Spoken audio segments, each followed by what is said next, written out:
తాకట్టులో ఉన్న మీ బంగారాన్ని విడిపించి ఆ రోజు ఆన్లైన్ రేటుకి మేము కొంటాం. Bhavani gold company. అసలు ఇప్పటి వరకు బయట ప్రపంచానికి తెలియని మిస్టీరియస్ టెంపుల్స్ ఏమైనా ఉన్నాయా? అసలు నీ దేశమే మిస్టీరియస్ దేశం తల్లి. ద్వారక నిర్మాణం ఎట్లా ఉండేదో తెలుసా? అక్కడ సిరామిక్ టైల్స్ మొత్తం అందరూ మగపిల్లలే అయితే ఒక్క ఆడపిల్లన్నా లేకపోతే ఎట్లా అంటే అదే పిండాన్ని మార్చి ఆయన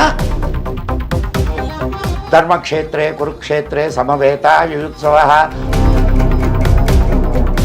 ద్వారక ఉందని తెలిస్తే మహాభారతం కరెక్ట్ ఉన్నట్టే కదా. దాని కెపాసిటీ ఎంత ఉంటుందో ఆ లెక్కన. ఒక పురం అది. What is astra and what is shastra అంటే 7 గ్రహాలు 2 ఖండన రేఖలు ఇవన్నీ ఉన్నాయని ఎట్లా కనుక్కున్నారు? వాళ్ళకి ఏ టెక్నాలజీ ఉంది నాకు చెప్పి. ఇప్పుడు ఈ ప్రపంచం మొత్తంలో నాశనం కాకుండా మిగిలి ఉన్నటువంటి ఏకైక జాతి, ఏకైక సంస్కృతి అఖండ భారతదేశం ఎలా ఉండేదండి? భరతవర్షే భరతఖండే మేరోహ దక్షిణ దిగ్భాగే. మరి ఇంతకీ అసలు రావణ లంక ఎక్కడుంది? లేదు. నమస్కారం, వెల్కమ్ టు సుమన్ టీవీ. నేను గీతాంజలి. ఇవాళ నా ముందు ఓ ప్రత్యేక అతిథి ఉన్నారండి. వారికి సంబంధించిన వీడియోస్ ఈ మధ్య కాలంలో నేను చూశాను. అసలు మాట్లాడుతున్నంతసేపు కూడా అలా మనం ఆ స్క్రీన్కి అతుక్కుపోతాం అంతే. వారు చెప్పే ప్రతి విషయం నిజమా అని ఆశ్చర్యానికి లోనవుతాము. ఇలా జరిగిందా అని మనకే అనిపించి నిజమే కదా అని మనమే రియలైజ్ అవుతాము. బట్ తెలుసుకోవాలి ఇంకా ఇంకా అనిపిస్తుంది వారు మాట్లాడే ప్రతి ఒక్కటి కూడా. ప్రత్యేకించి పురాణాల్లో అంటే మనం ఏన్షియంట్ హిందూ టెక్నాలజీ ఏ విధంగా ఉండేది, ఇప్పుడు మనం ఏవి వాడుతున్నాం, ఇంతకు ముందు కాలంలో టెక్నాలజీ ఎలా ఉండేది, అసలు మన పురాణాల నుంచి ఇతిహాసాల నుంచి మనం ఏం నేర్చుకోవాలి, ఎలా మన లైఫ్ స్టైల్ ఉండాలి, ఇప్పుడు మనం ఏదో ఈజీగా ఒక మాటలో చెప్పేస్తున్నాం కానీ అప్పటి రోజుల్లో అసలు ఎలా ఉండేవి, ఇవన్నీ కూడా మాట్లాడి లేటెస్ట్ నాకు తెలిసి ఇప్పుడున్న జనరేషన్ వాళ్ళందరికీ కూడా ఆయన ఒక డిక్షనరీ అయిపోయారు. ఆయన ఒక బెస్ట్ బుక్ అయ్యారనే చెప్తాను నేనైతే. వారే ది మదన్ గుప్తా. ప్రస్తుతం నాతో పాటు ఉన్నారు. ఇవాళ కూడా ఇటువంటి చాలా సున్నితంగా ఉన్న అంశాలే కావచ్చు, మన దగ్గర ఉన్నటువంటి కొన్ని సందేహాలే కావచ్చు, వీటన్నిటి గురించి వారి ముందు ప్రశ్నలుగా నేను ఉంచబోతున్నాను. మరి వారు ఎటువంటి సమాధానాలు ఇస్తారు, ఎలా మనల్ని ఇంకా అవేర్నెస్ క్రియేట్ చేస్తారు మనకు అనేది వారి మాటల్లో విని తెలుసుకుందాం. మదన్ గుప్తా గారు నమస్తే అండి. నమస్తే. మాతా పూర్కర్ పేరు విన్నారా ఎప్పుడైనా? ఏం లేదు కదా. ఒకసారి మీరు గూగుల్ కొట్టి చూడండి. ఈ మాతా పూర్కర్ ఎంబిలికల్ కార్డ్ ఏదో తెలుసు? పిల్లలు ఉన్నారా మీకు? బాబు అంబిలికల్ కార్డ్ తెలుసు సార్, విమెన్ గా తెలుస్తుంది నాకు. అందుకే బొడ్డు పేగు అంటారు. బొడ్డు పేగును కట్ చేసి వాటిని దాస్తున్నారు. ఇప్పుడు తెలుసా మీకు? బ్యాంక్స్ ఉన్నాయి. Stem cells. మీ పాత వాళ్ళు ఆ స్టెమ్ ని తీసుకొని ఒక పసుపు గుడ్డలో చుట్టి పెట్టేవాళ్ళు. బాగా ఎండిపోయిన తర్వాత దాన్ని ఒక తాయెత్తు అంటారు కదా, తాయెత్తు లాంటి దాంట్లో పెట్టి అది మెడలోనో మళ్ళలోనో కట్టేవాళ్ళు. ఎందుకు దాన్ని దాచిపెడతారు తెలియదు మనకి. ఎందుకు దాచేవాళ్ళు? ఇప్పుడంటే స్టెమ్ సెల్స్ అని స్టోర్ చేసుకోవడం. ఎందుకు స్టోర్ చేస్తున్నారు? పుట్టే పిల్లలకి ఏమైనా ప్రాబ్లం ఏమైనా వచ్చినా? పుట్టే పిల్లలకి ప్రాబ్లం కాదు, తర్వాత పెరిగిన తర్వాత ఏదైనా ఆర్గాన్ దెబ్బతింటే ఈ స్టెమ్ సెల్ ద్వారా మళ్ళా ఆర్గాన్ ని రీజనరేట్ చేయడానికి అవకాశం ఉంది. That is the technology. దీన్ని కనుక్కుంది Mata Purkar. He is Indian. Okay. ఆయన చెప్పిన మాట ఏందో తెలుసా? ఒరి నాయన, ఇది కొత్తది కాదురా, ఆల్రెడీ మనకి మన మహాభారతంలో వ్యాసుడు వాళ్ళని కుండల్లో పెట్టి 101 పుట్టించాడు కౌరవుల్ని. అందరూ మగపిల్లలే అయితే ఒక్క ఆడపిల్లన్నా లేకపోతే ఎట్లా అంటే అదే పిండాన్ని మార్చి ఆయన ఆడపిల్లగా పుట్టించాడు. ఆ అమ్మాయి పేరే Dussala. So Y chromosome, X chromosome ఇవన్నీ ఆనాటి వాళ్ళకి తెలుసు అనే కదా. చూస్తున్న IVF పద్ధతే అప్పుడు చేసినటువంటి అది. నిజమే సార్. ఇప్పుడు మనం ఫస్ట్ మనం ఏం చేయాలా అని అంటే దాని మీద పరిశోధనలు చేయాల. అండ్ ఎగిరే విమానాలున్నాయి. పుష్పక విమానాలు. పుష్పక విమానానికంటే ముందు కూడా ఉన్నాయి ఇంకా ముందు. విమానాలు. ఆహా. ఎగిరే పురాలు. ఆ. పుష్పక విమానం అంటే ఏమనుకుంటున్నావు చెప్పు నాకు, నువ్వేమనుకుంటున్నావు? సినిమాల్లో చూసాను సార్. అదే సినిమాలో కాదు, ఆ. మామూలుగా పుష్పక విమానం అంటే ఏమని అనుకుంటుంటారు? ఇట్లా రెక్కలు ఉంటాయి, ఇట్లా పైకి ఎగురుతుంది. ఏదో నలుగురు కూర్చొని ఆ, ఉంటారు. అంతే. ఒకసారి రామాయణంలో పుష్పక విమానం యొక్క Hmm. వర్ణన చదువు, ఆ. తెలుస్తుంది నీకు. అది కెపాసిటీ ఎంత ఉంటుందో ఆ లెక్కన. ఒక పురం అది, అంటే ఒక ఊరు. ఊరు. ఒక ఊరు ఇక్కడ నుంచి దాంట్లో ఎగిరి ఇంకో దానికి దగ్గరికి ఒక ఇది చెప్తారు, ఆ. ఎంతమంది ఎక్కినా ఇంకొకటి చోటు ఉంటది అని. ఆ. సో ఎలా సార్ ఇవన్నీ? అంటే అంత అంత పెద్ద విమానాలు ఉండేవి. సరే ఉండేవా లేవా అయన్న కవుల కల్పన, ఓకే. దానికి ముందు కూడా మనకు త్రిపురాసుర సంహారం అని ఒక కథ ఉంది. శివుడు త్రిపుర, 3 పురాల్ని, 3 ఎగిరే పురాలు అవి. ఎగిరే పట్టణాలమ్మా, పురము అంటే పట్టణము అని. ఎగిరే పట్టణాలు అవి. ఒక పట్టణం పైన ఎగరుతుంటే వచ్చి ఇక్కడ దిగింది అనుకో, ఏంది పరిస్థితి? ఇక్కడ ఉన్నవంతా మొత్తం స్మాష్. అంతే. అంటే అంతంత పెద్ద విమానాల్ని, అంతంత పెద్ద వీటిల్ని తయారు చేశారు. సో టెక్నాలజీ డెఫినెట్ గా ఉంది. అది అప్పుడున్న పద్ధతిలో అలా ఉండేది. ఇప్పుడు మనం చూస్తున్న పద్ధతి ఎలా ఉండేదో తెలియదు. అప్పుడున్న పద్ధతిలో ఇప్పుడు దాని మీద ఇప్పుడు మనకు వైమానిక శాస్త్రం ఉంది, భారద్వాజుడు రాసింది. 3800 విమానాలను గురించి చెప్పాడు దాంట్లో ఆయన. 3800 ఉంది, నా దగ్గర ఉంది పుస్తకం.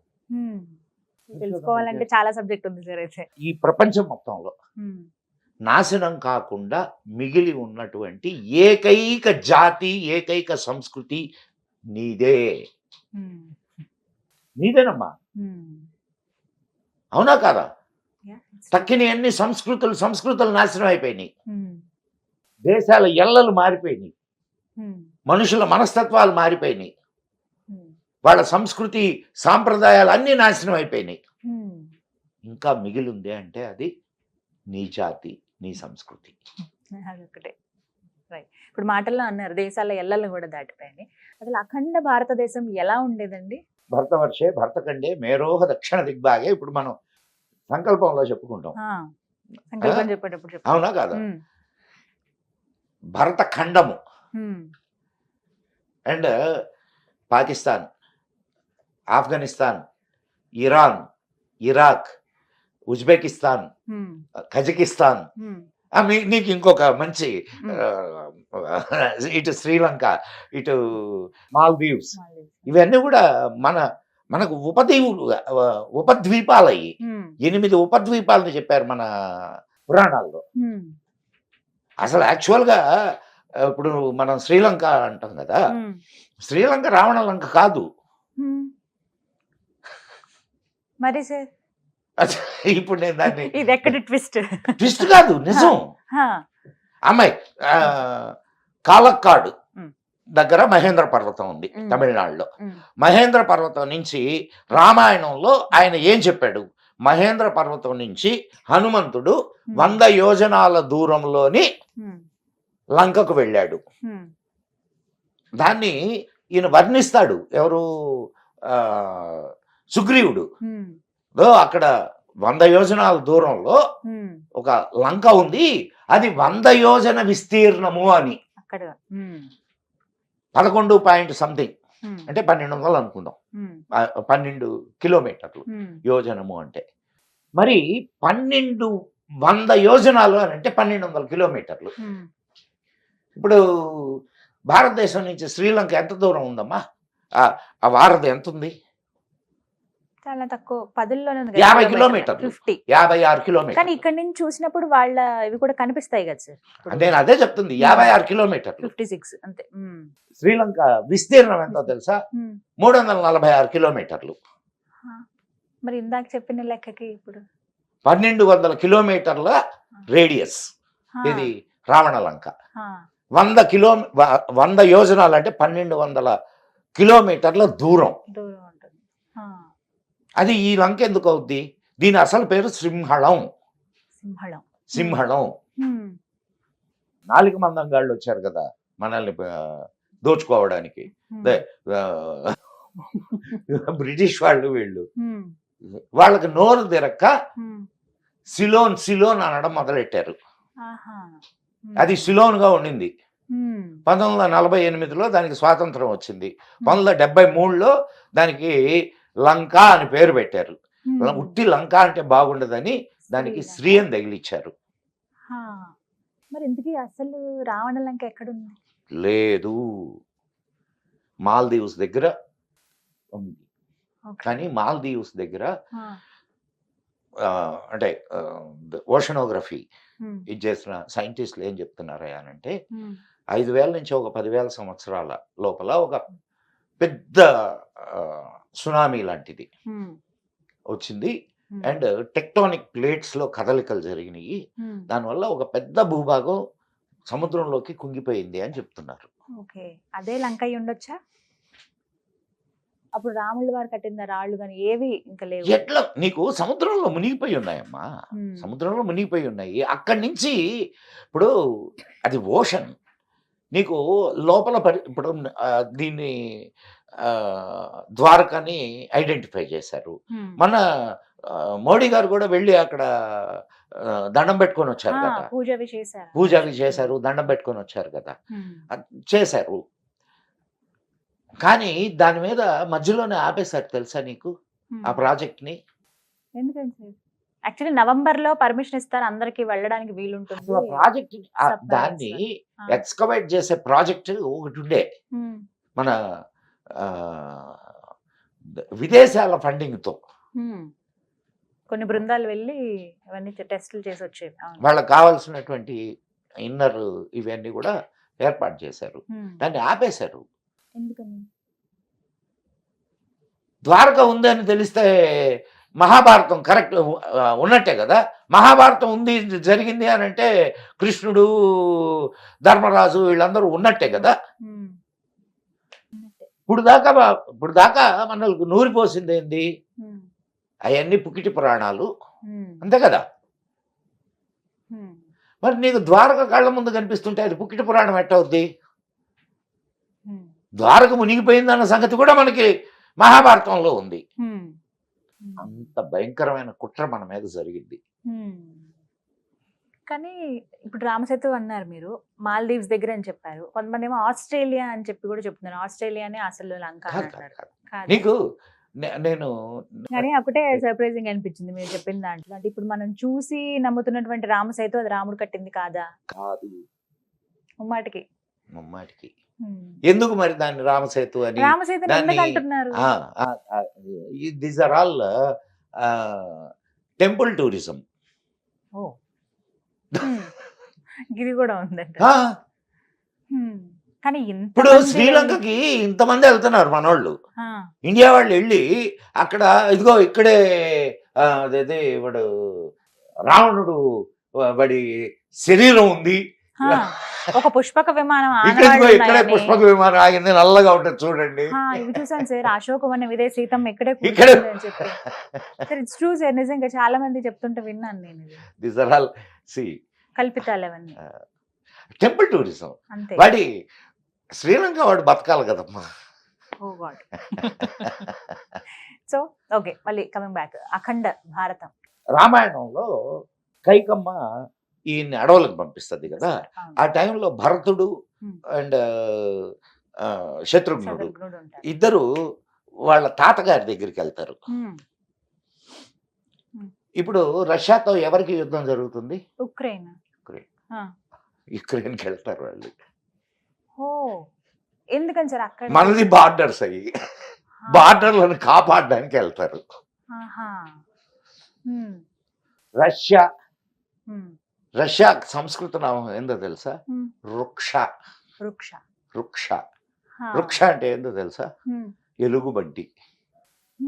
సోవియత్ రష్యా శ్వేత వృక్ష. తెల్ల ఎలుగుబంటి. తెల్ల ఎలుగుబంట్లు ఉండే ప్రదేశం కాబట్టి దానికి శ్వేత వృక్ష అని పేరు వచ్చింది. పోలార్ బేర్స్ అంతే కదా సార్? విన్నా ఎప్పుడైనా ఇది? ఆహా. మీరు చెప్పింది అయితే వెళ్ళలేదు సార్. తెల్ల వేలుకుబంటి అంటే పోలార్ బేర్ అదొకటే అక్కడ వరకు తెలుసు. శ్వేత వృక్ష అంటారు తెల్ల ఎలుగుబంటిని. ఇలా చాలా దేశాల పేర్లు మన సంస్కృత నామాలు ఉన్నాయి కదా సార్ వాటికి. ఆఫ్ఘనిస్తాన్ బాగ్దాద్ ఉందా? బాగ్దాద్. బాగ్దాద్. హ్మ్. బాగ్దాద్ ఎవరి పేరు మీదన వచ్చిందో తెలుసా నీకు? భగదత్తుడు.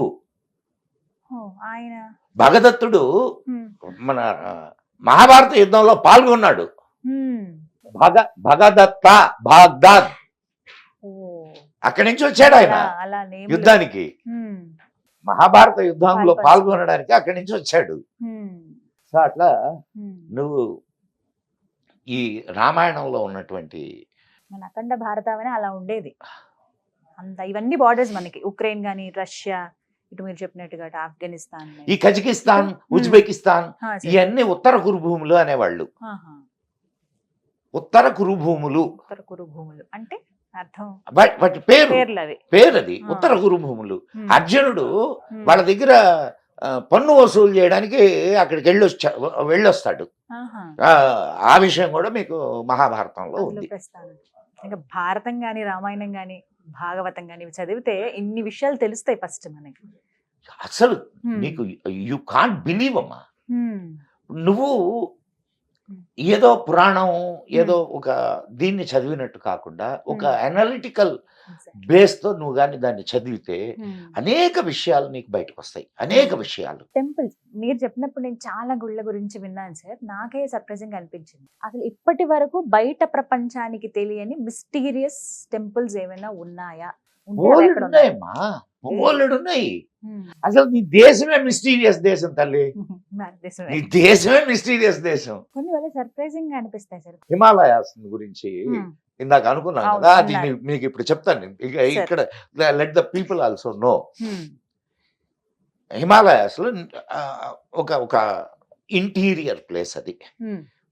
యమునోత్రికి వెళ్లే దారిలో అది లెఫ్ట్ సైడ్ లోపలికి వెళ్తుంది. ఆ పేరు నాకు గుర్తు రావట్లేదు, అంతకంటే ఇంకేం లే. హాయిగా మామిడి తోటలు అయ్యి శుభ్రంగా దిగి మామిడికాయలు కోసుకొని